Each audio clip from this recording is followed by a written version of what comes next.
La ciencia es el futuro. Sin ciencia no hay futuro. Amigos de este su programa, Encuentro con la Ciencia, con el doctor Modesto Montoya.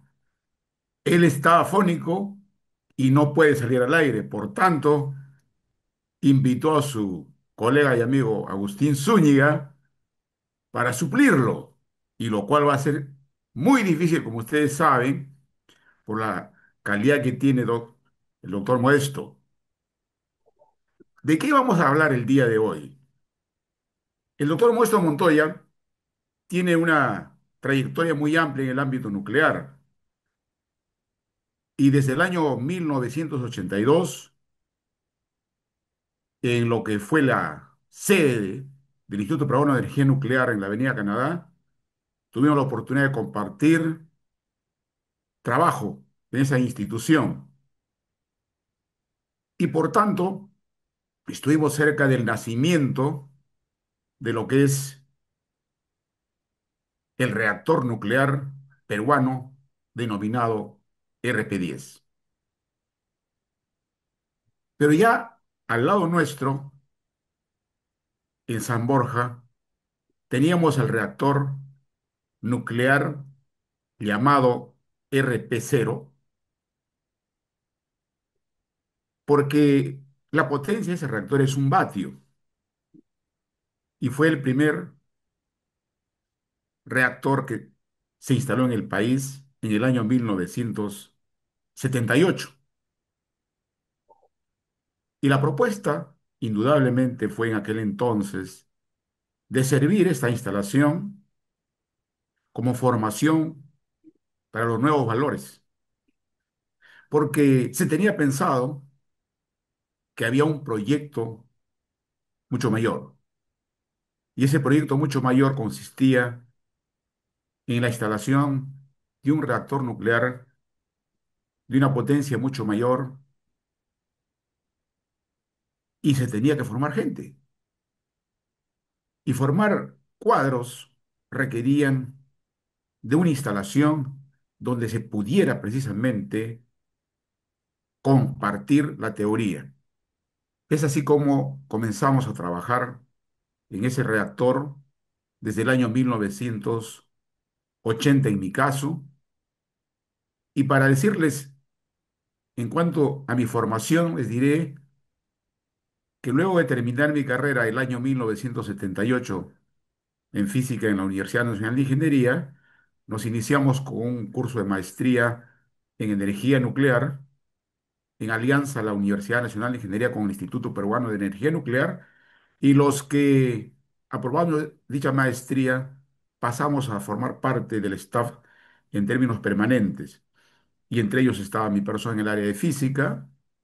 Luego consolidamos nuestra formación práctica en los laboratorios de la Comisión Nacional de Energía Atómica, donde deberíamos trabajar en el mismo laboratorio que luego nos correspondería en el centro nuclear que se estaba construyendo. Desde aquel momento, nuestra formación se encaminó hacia física de reactores y es hasta la fecha precisamente donde me he desempeñado, hasta el año 2025, donde por razones etarias me cupo la jubilación correspondiente. Entonces, con esa formación en Argentina, mientras en forma paralela se construía el centro nuclear Warangala en ese entonces, a partir de 1988 pasó el nombre de Raxo, estaba en proceso de formación. Entonces, los estudiantes que habíamos ingresado a trabajar o egresábamos de la maestría, el doctor Muestro Montoya ya se instaló, que venía de Francia, estaba también otros especialistas como la generación que compartió ese primer reactor, el doctor Aurelio Albildo. Todos ellos se formaron luego en el extranjero y en su retorno cobijaron también el Centro Nuclear Raxo. Hago esta introducción a efectos de ustedes, audiencia amplia del país, quieren saber de qué vamos a hablar. Pues vamos a hablar de las bondades de un reactor nuclear, como es el reactor peruano denominado RP-10. Les decía entonces que estábamos en ese proceso de construcción de ese centro nuclear Raxo.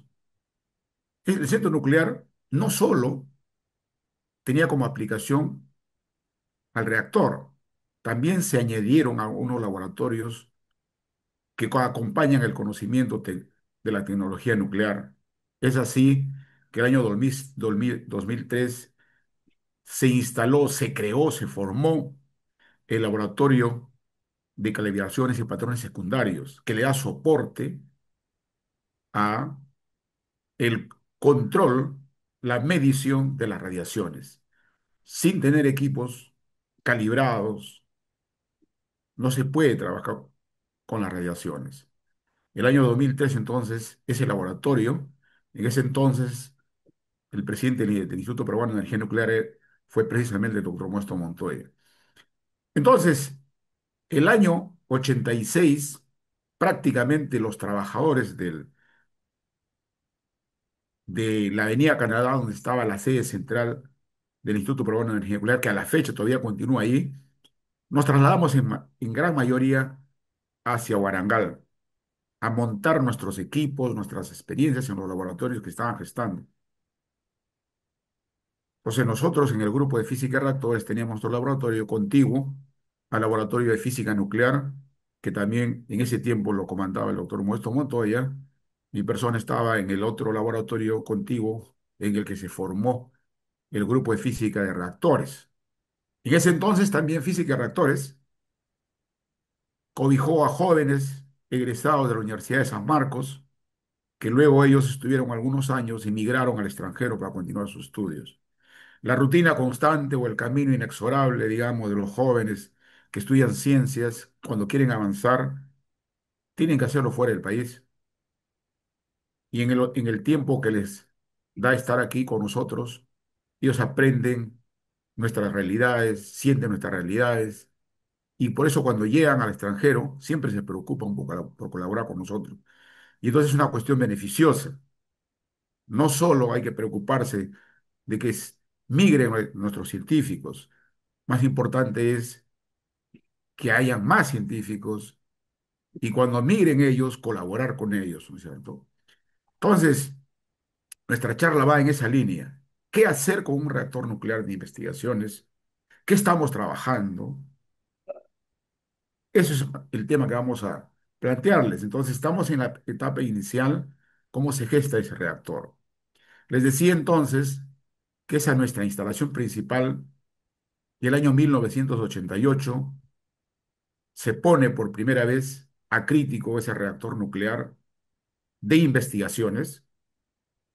El 30 de noviembre de ese año surge, nace ese reactor. La partida de nacimiento de un reactor nuclear en la historia es precisamente el alcanzar por primera vez una reacción nuclear autosostenida.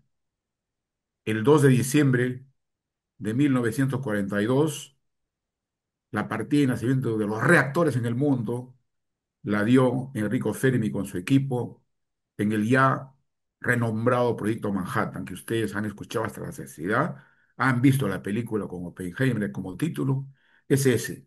Entonces, Enrico Fermi, premio Nobel el año 38, premio Nobel en física por sus aportes a la teoría, siempre se dice que un buen experimental es mejor teórico, para hacer mención justamente a Enrico Fermi, que cobijaba las dos líneas de conocimiento permanente que hay en la física.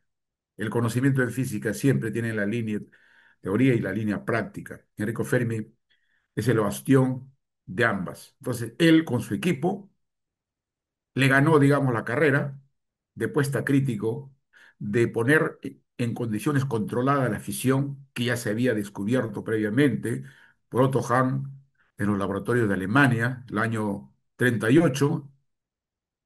Otto Hahn descubre la fisión, publica en el año 1939, y en ese mismo enero de 1939 también publica el artículo Liz Maynard, que para muchos físicos consideramos que debía también habérsele dado el premio Nobel de entonces por el descubrimiento de la fisión.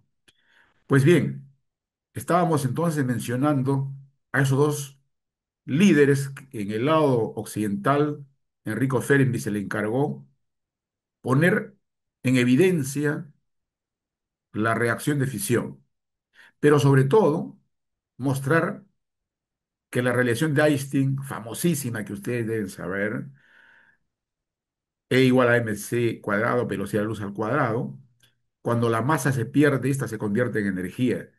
Y esa pequeña cantidad de masa que se pierde en la reacción de fisión, que es la modificación de la estructura interna del núcleo del uranio, que luego se denomina combustible, cuando absorbe un neutrón, ella provoca una reacción de fisión, que es la partición de ese núcleo inicial, y esa partición hay una pérdida de masa. Esa masa se convierte en energía mediante esa famosa relación de Einstein. Y esa cantidad de energía es millón de veces mucho mayor que las reacciones químicas. Y eso hacía que era muy atractivo en términos bélicos. En esa carrera, en el lado alemán estaba otro premio Nobel, no menos importante, del grupo alemán Heisenberg, que dicho sea de paso, este año 2025 cumplimos 100 años de la primera propuesta, del primer artículo de Heisenberg sobre la mecánica cuántica. Entonces era un start en la ciencia a quien Alemania le encargó ir por la reacción de fisión de manera controlada. Y obviamente el propósito también, en ese entonces por el lado alemán, era el fin bélico, el fin de tener un arma.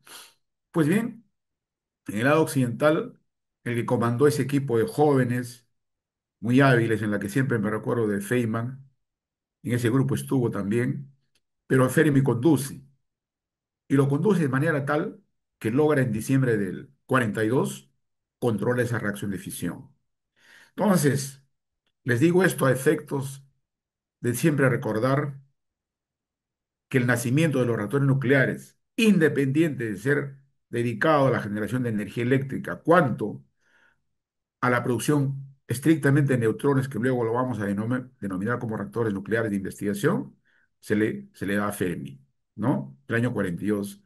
Y esa reacción que hizo Fermi, la de lograr incorporar cantidades de uranio, incrementándolas en una geometría adecuada, que luego lo vamos a conversar, en esa geometría adecuada, él logró provocar esa reacción de fisión de manera controlada, autosostenida, ¿correcto? Y con una masa de uranio, que ese fue justamente el gran, el gran triunfo de Fermi, de alcanzar la reacción de fisión con no más de 50 kilogramos de uranio enriquecido, mientras que Heisenberg no pudo porque se le suele decir que no estimó adecuadamente esa masa inicial de uranio y que él apuntaba a unas masas por encima de los 500 kilos, entonces que lo cual era inalcanzable. Paréntesis para la gran audiencia que tiene este espacio, es un camino muy interesante en la divulgación científica entender si fue cierto o no que Heisenberg no alcanzó en la teoría hacer estimaciones de la masa crítica de uranio, ¿no? Y en ese diálogo entre Niels Bohr, su mentor, digamos, de Heisenberg, en ese encuentro famoso de Copenhague, luego se envió una película. Pues bien, lo que hicimos entonces, en el año 1988 en el centro nuclear Raxo, el 30 de noviembre a las 7:30 de la noche, en la cual estuvimos en mi persona como representante peruano en el grupo de física de reactores. No lo comandamos porque el que comandó en ese momento era Argentina toda la operación, de la puesta en servicio del reactor nuclear RP-10, el argentino. Entonces, en esa noche logramos, en esa reacción nuclear controlada que se denomina el proceso de aproximación a crítico, logramos que nuestro reactor alcanzara esa condición de reacción de fisión controlada. Para tal fin, esta tecnología de, de procedencia argentina tenía que coincidir todos los sistemas de control, tanto nucleares cuanto convencionales, en dar respuestas adecuadas. Y aquí vale la pena mencionar esta, este proceso, esta etapa de puesta en servicio con el experimento estrella de aproximación a crítico, que es el retorno a esa reacción, a esa noche de Fermi, y que es el nacimiento de los reactores nucleares en el mundo, y por tanto también es el nacimiento del reactor nuclear RP-10. Entonces, en aquella noche se logró en el Perú hacer eso. A partir de ahí, comienza la etapa de comercialización de lo que es nuestro reactor. Pasó la etapa después del servicio. Se alcanzó la prueba de que sí alcanzan los, los parámetros para los cuales fue diseñado. Entre esos parámetros para los cuales fue diseñado nuestro reactor, debía ser que se alcance la potencia de 10 megavatios. Pero no se hace eso inmediatamente. Se sigue un proceso para alcanzar esa potencia. Pero sí, las potencias iniciales, pero sí los niveles de flujo neutrónico. Ahora vamos a decir en qué significa eso. Nuestro público tiene que saber que la definición corta de un reactor nuclear de investigación es que es un instrumento que produce neutrones. Y esos neutrones son utilizados en diversas áreas. En cambio, un reactor nuclear que no es de investigación y es denominado reactor de potencia, su función es estrictamente generar calor y mediante ese calor generar energía eléctrica. Son dos grandes instalaciones de lo que son los reactores. Reactores nucleares de potencia para representar los que generan energía eléctrica. Y reactores nucleares de investigación a los que usan las mismas reacciones de fisión, pero se les aprovecha solo los neutrones que se producen. ¿Correcto? El público puede enviar sus preguntas cuando desee, ahí yo lo voy a leer en su momento, ¿no es cierto? Y eso es muy importante. Ahora, el, el tema, digamos, de lo que vamos a ir viendo, en realidad voy a tratar de hacer una presentación de este, no sé si me pueden dar el soporte para hacer pasar el video, pero en todo caso yo mismo le voy a pasar un video para que podamos de alguna manera mirar de qué estamos hablando. Quiero compartirle con ustedes el, nuestro reactor, de lo que estamos tratando de explicarle de manera muy, muy sucinta. Sin embargo, es necesario tener en un segundo les voy a poner, ya los tengo aquí en la mano, ya lo tengo aquí en la mano. Ahora, ahorita voy a tratar de, a ver, a ver, a ver, a ver, a ver, esto no es cierto, esto no es cierto, esto no es cierto, ¿por qué? Porque tengo que hacerlo con el audio, disculpen ustedes, tengo que hacer con audio, compartir con audio, exacto. Tengo que compartir con audio, de lo contrario, no van a escuchar. Ahora va, ahí va, ahí va, ahí va, ahí va. Entonces lo corremos ahí va. Muy bien.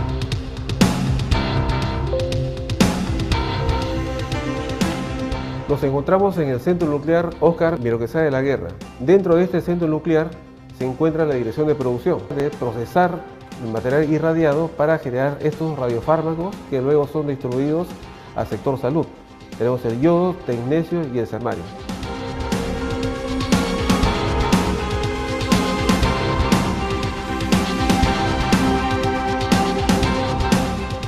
Estamos en la boca de tanque del reactor. Aquí se observa lo que se le llama la piscina principal y la piscina auxiliar. En la piscina principal se encuentra el núcleo del reactor que cobija a los elementos combustibles de uranio que van a ser fisionados y van a salir los neutrones. Esos neutrones es lo útil acá.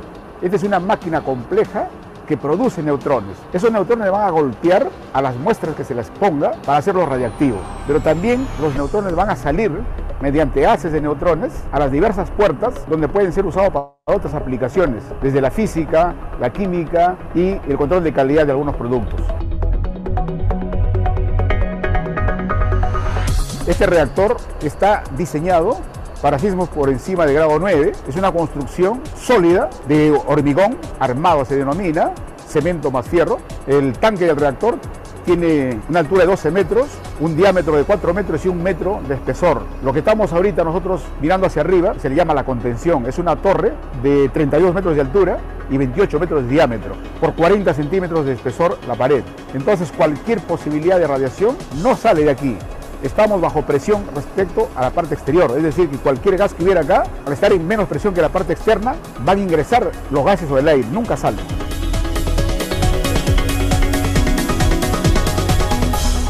Estamos en la sala de control del reactor nuclear llamado RP10. Es considerada el día de hoy como el reactor de mayor potencia en Sudamérica y Latinoamérica. Debido a que la radiación no se ve ni se siente, nosotros estamos alejados de la zona donde esté la mayor cantidad de radiaciones. Entonces lo que estamos haciendo aquí es identificar qué cantidad de neutrones hay, qué cantidad de radiación se está generando.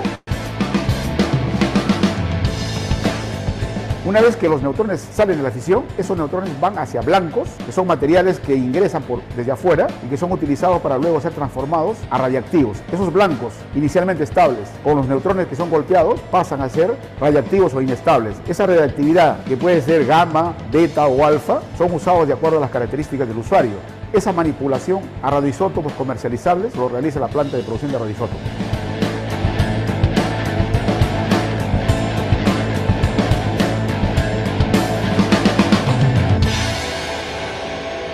Es muy importante en la medida de que la tecnología nuclear, el conocimiento nuclear, es transversal a todas las disciplinas. Tenemos aplicaciones que pueden ser utilizadas en el ámbito del clima, en el ámbito de la salud, en el ámbito de la industria y en el ámbito de la tecnología. Y es por eso que esto es muy importante. Por ejemplo, si hablamos de las condiciones de salud, desde ese reactor se van a generar los radioisótopos que luego serán utilizados en la salud a nivel nacional y a nivel internacional. Desde el ámbito de indagar qué materiales tenemos en algunas muestras, sean minerales, sean plantas, sea el agua, también se pueden utilizar los neutrones que generamos en el reactor para saber qué cantidad hay, lo que no se podría hacer con otras técnicas. Esta técnica de los neutrones es una técnica complementaria a lo que ya se conoce. El reactor tiene a futuro usar más facilidades con el objetivo de poder generar más radioisótopos y nuevos radiofármacos. Esto con el objetivo de poder llegar a atender a los pacientes a nivel nacional y sector industrial. Y también ya a mediano y largo plazo, por qué no decirlo, también exportar nuestros productos a la región latinoamericana.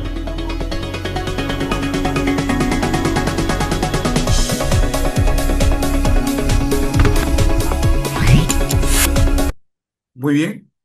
Bien, vamos yendo entonces, resumiendo lo que hemos dicho.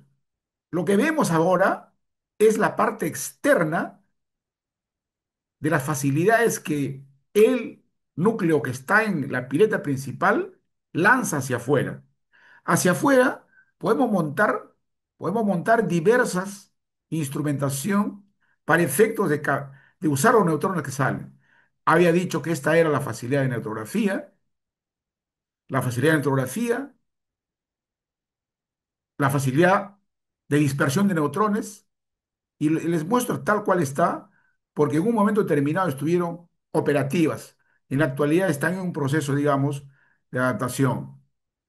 Y quiero mostrarle además, ya que no me han visto, esta es la lámina que yo quería que se quede en el recuerdo, y disculpe que no lo haya mostrado. Esta lámina representa, captúrenlo, los usos que son potenciales de un reactor nuclear en el mundo, potencias y aplicaciones.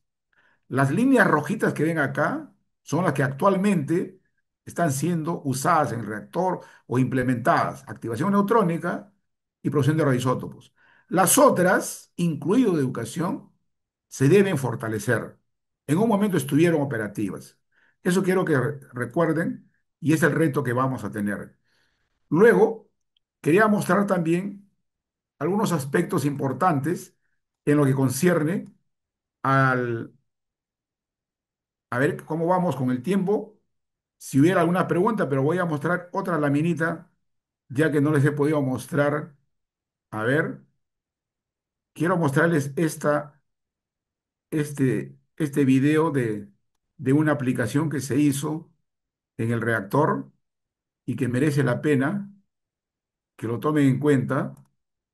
Y es este video, ojalá que lo pueda, eh, voy a mostrarles ahora, voy a mostrarles ahora, esta de acá, audio compartir, esa sí la tienen que ver porque vamos.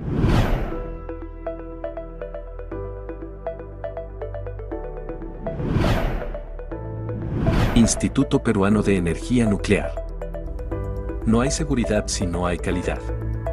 Y tampoco hay calidad si no existe seguridad.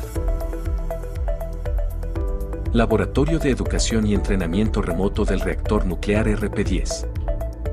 En la mañana del viernes, 23 de junio del 2023 se abrieron las puertas del reactor nuclear RP-10 a la enseñanza vía Internet en tiempo real. El equipo de trabajo liderado por el Dr. Agustín Zúñiga incluye a trabajadores de las direcciones de producción, investigación y desarrollo y transferencia tecnológica. Muchos visitantes del centro nuclear Raxo y del reactor nuclear quedan admirados de sus instalaciones, pero también dicen cuánto nos gustaría realizar experimentos con la infraestructura existente allí. Las universidades de Lima distan del centro nuclear Raxo, que está ubicado a 45 kilómetros desde el centro de la ciudad, siendo mayor para las universidades del interior del país, ya que se requiere financiamiento y tiempo para movilizarlos. Considerando a la universidad y la educación de nivel secundario. En un trabajo en equipo con participación de varias direcciones técnicas se preparó la primera experiencia de acceso remoto en tiempo real usando el reactor RP-10 mediante Internet. Después de un arduo trabajo técnico, el día viernes, 23 de junio, a las 10 horas se inició el lanzamiento piloto del uso del reactor con la participación remota de los estudiantes distantes al centro nuclear.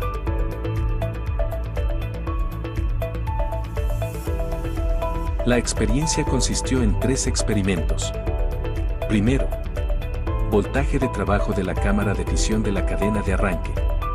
Segundo, posicionamiento acrítico a diferentes niveles de potencia. Y tercero, evolución del flujo neutrónico. De igual manera, se ha identificado la posibilidad concreta de realizar otras experiencias en física e instrumentación nuclear, física de reactores, activación neutrónica y termohidráulica, entre otros, según las necesidades de las diferentes regiones del país. Con esta experiencia exitosa, se ha demostrado que el reactor RP-10 puede generar un beneficio muy grande, coadyuvando a la formación en ciencia y tecnología moderna, que también beneficiará, de manera importante, a nuestro país promoviendo su desarrollo sostenible.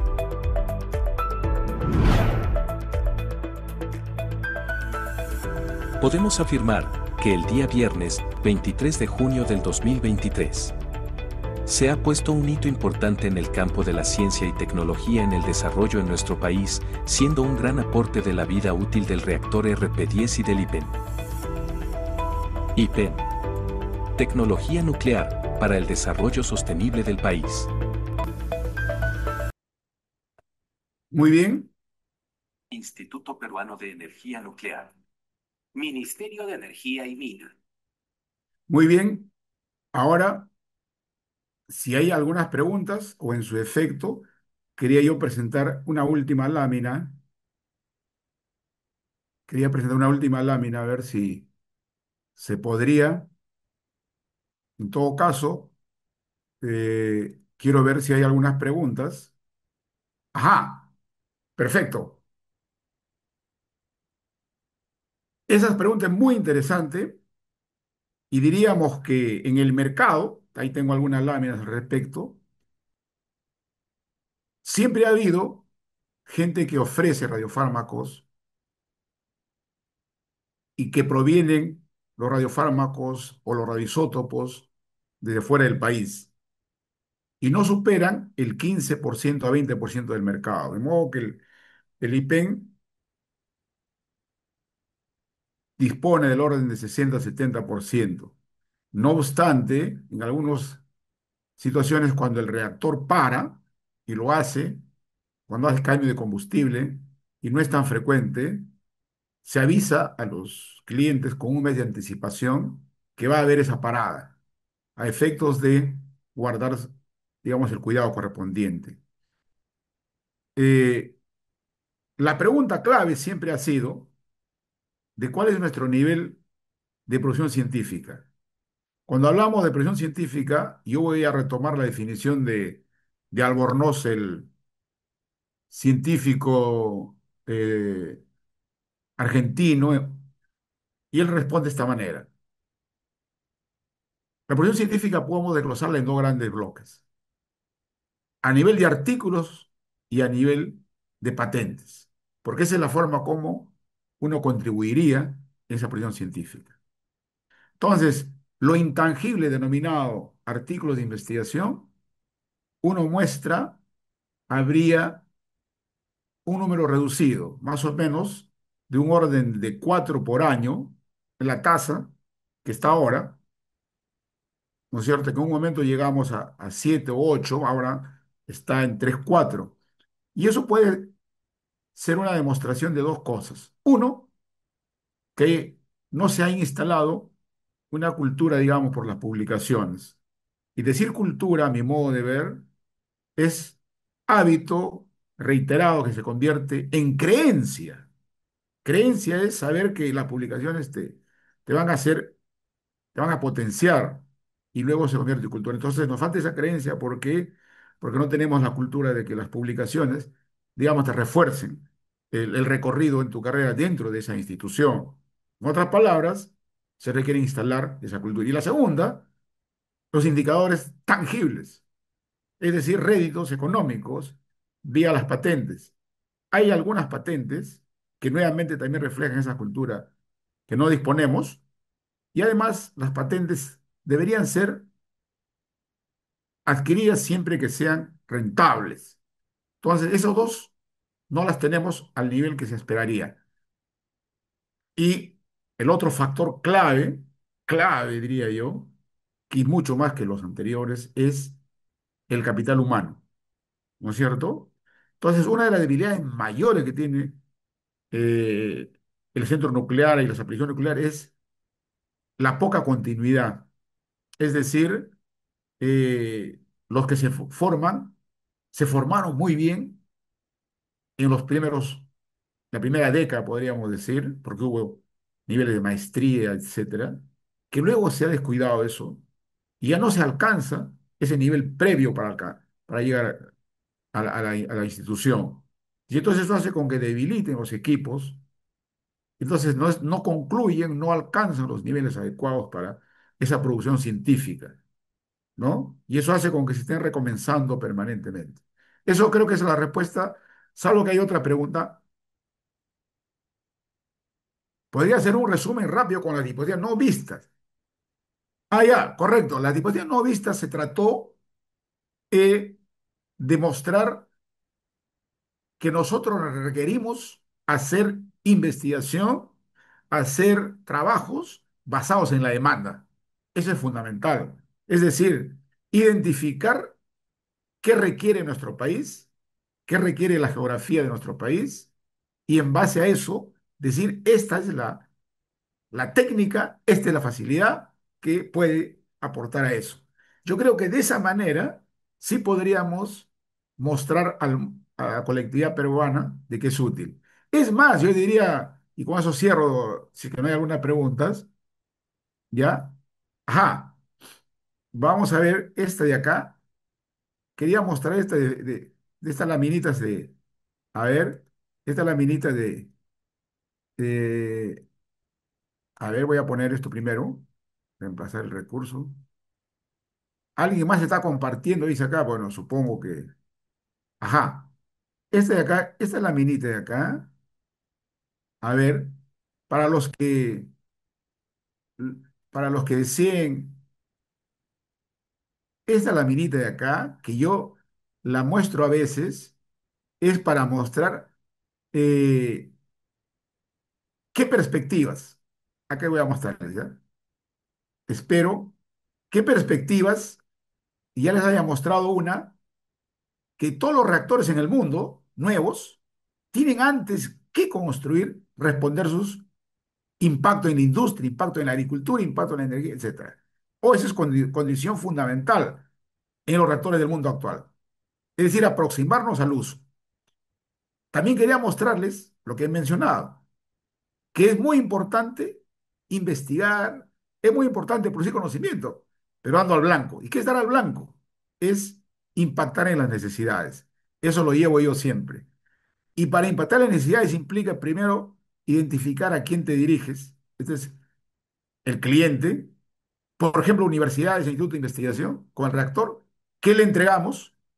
¿Qué producto le vamos a entregar? ¿Qué facilidad? Y tiene que ser lo suficientemente mejorado comparado con lo que hay en el mundo. Entonces, esto es nuestro producto para este cliente. Eso es lo que tenemos que aprender en nuestra innovación. También hacer lo siguiente, si queremos innovar, no es necesario partir por descubrir algo. El conocimiento puede estar en el mundo y por tanto podemos usar ese conocimiento en el momento que deseáramos. Por eso decimos, identifica a dónde está el conocimiento, haz vigilancia tecnológica, identifica el conocimiento a dónde está, quién lo hace y qué está haciendo. Con eso bajar a tu proceso y resolver el problema. Eso también estamos promoviendo en los diversos eventos que hacemos dedicados a los usos. Intentamos hacer divulgación permanente de lo que podemos aportar a la comunidad. Esto es otra de las cosas importantes a la comunidad. No es necesario que todavía preguntemos qué hacer con los reactores. En el Organismo Internacional de Energía Atómica hay referencias que yo siempre menciono a mis alumnos, que están todas las aplicaciones que puede aportar un reactor y por tanto, accedamos a ellos. Obviamente, nosotros estamos de la mano para dar algunos aportes a quienes necesiten tener evidencias científicas cuando se tiene eh, noticias que quieran discutir sobre los accidentes y las radiaciones. Por ejemplo, nosotros estamos promoviendo siempre en la comunidad, necesitamos operadores de reactores nucleares en el mundo. Con esto de la nucleoelectricidad y los SMR, entonces tenemos que promover un conjunto de cursos de nivel internacional. Con ellos, cualquier estudiante que muestre ese nivel, esa credencial puede ser. Luego, lo que faltaba en nuestra institución, como hemos dicho, era que los jóvenes aprendan todas las técnicas. Entonces, hemos creado un curso que se llama Especialista en Tecnología Nuclear, donde a los jóvenes que se incorporan en una área del centro nuclear aprendan todas las técnicas, por lo menos a nivel, una primera etapa. En otra palabra, queremos recuperar esa formación que se tuvo en una primera década. Entonces, todos los grupos pasan a revisar todas las técnicas y con ese conocimiento ya pueden de alguna manera integrar equipos institucionales, no hacer islas, sino formar transversalmente equipos de trabajo. Esto es lo que les he mostrado y con eso voy cerrando, el acceso a nivel remoto del reactor mediante las señales nucleares que podrían llegar a cualquier parte del Perú. Entonces, desde el celular pueden acceder a esto e ir midiendo las señales. Eso es lo que quería mostrar, queridos participantes, integrantes de esta comunidad del doctor Muestro Montoya, en la que obviamente hacemos publicaciones, pero no está diversificada. sino en algunos tenemos esa todavía costumbre. Perfecto. El contacto permanente es con la sede central, donde hay una dependencia que hace contactos para los días que hay disponibilidad en el centro nuclear.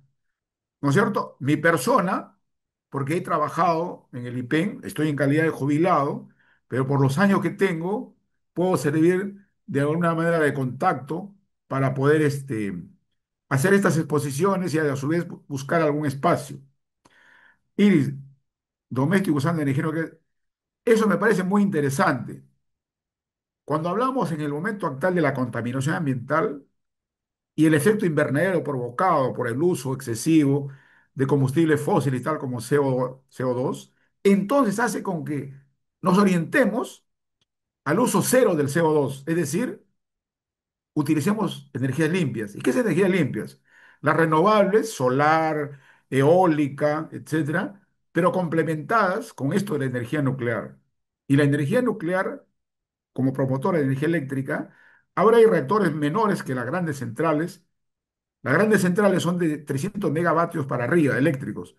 Los reactores pequeños se denominan así, SMR, Small Modular Reactor. Son modulares porque puedes unir varios de 300 y alcanzar los 1600 megavatios eléctricos de las centrales gigantes.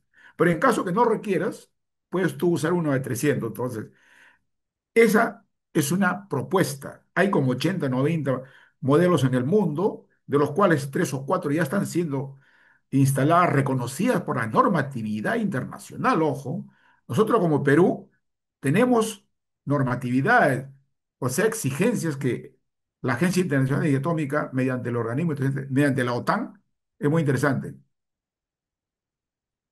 El doctor Moesto Montoya ha sido afectado, y seguramente ustedes que siempre lo siguen, él no puede hablar porque hay un virus, parece mentira, que se incorpora y muy difícil de erradicarlo. Él nos está escuchando, nos está viendo, nos está monitoreando y efectivamente está al tanto.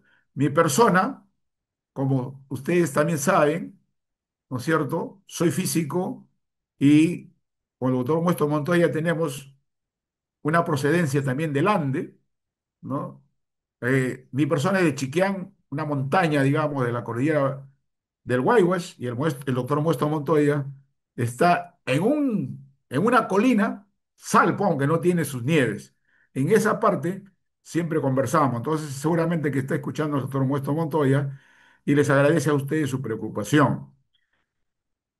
¿Alguna otra interrogante que quisieran hacerme ahora o ahí damos por concluida nuestra participación?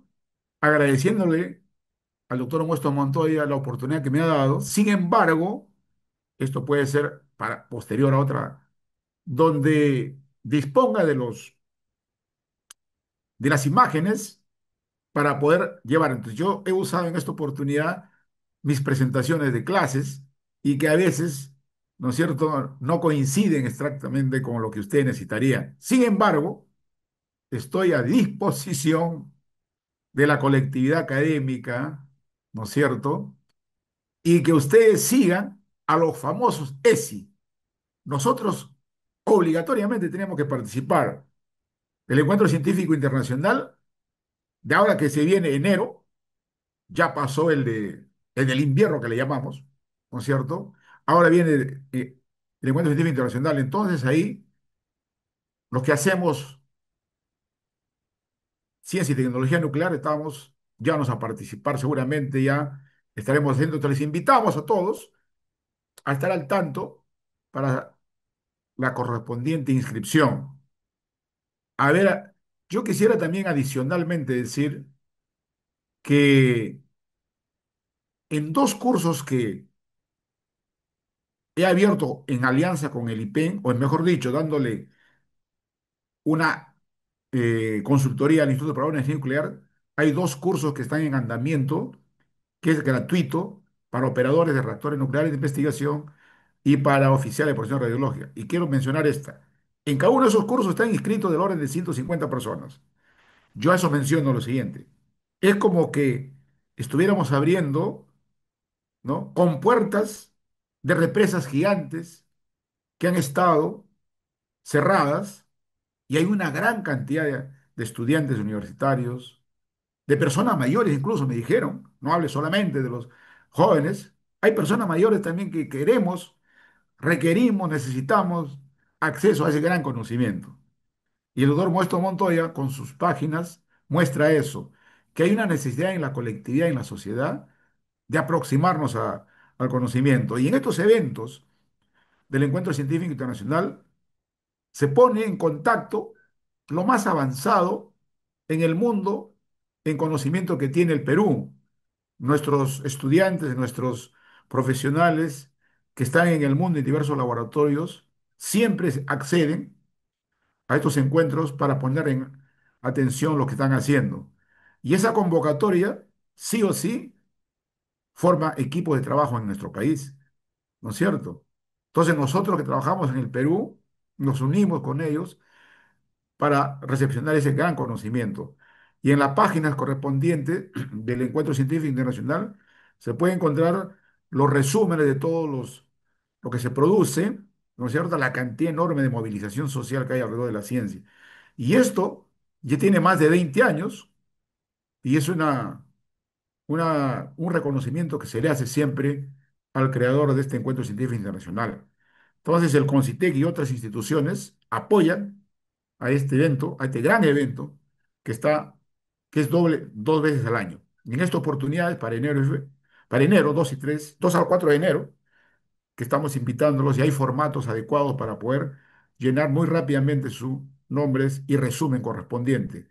Entonces, estamos cerrando nuestra participación en este gran espacio, Encuentros con la Ciencia, que lo dirige el doctor Muesto Montoya. Y en esta oportunidad, el colaborador permanente del doctor Muesto Montoya, su amigo doctor Agustín Zúñiga, de Chiquián, físico de la Universidad Nacional de Ingeniería, ¿no? Ha tenido la oportunidad y la amabilidad de estar con ustedes. Gracias por su atención y disculpen, por supuesto, algunas láminas que no las pude mostrar y que será para otra oportunidad. Entonces, eso es todo, doctor Muesto. Muy agradecido por la oportunidad. Buenas noches con todos. La ciencia es el futuro. Sin ciencia no hay futuro.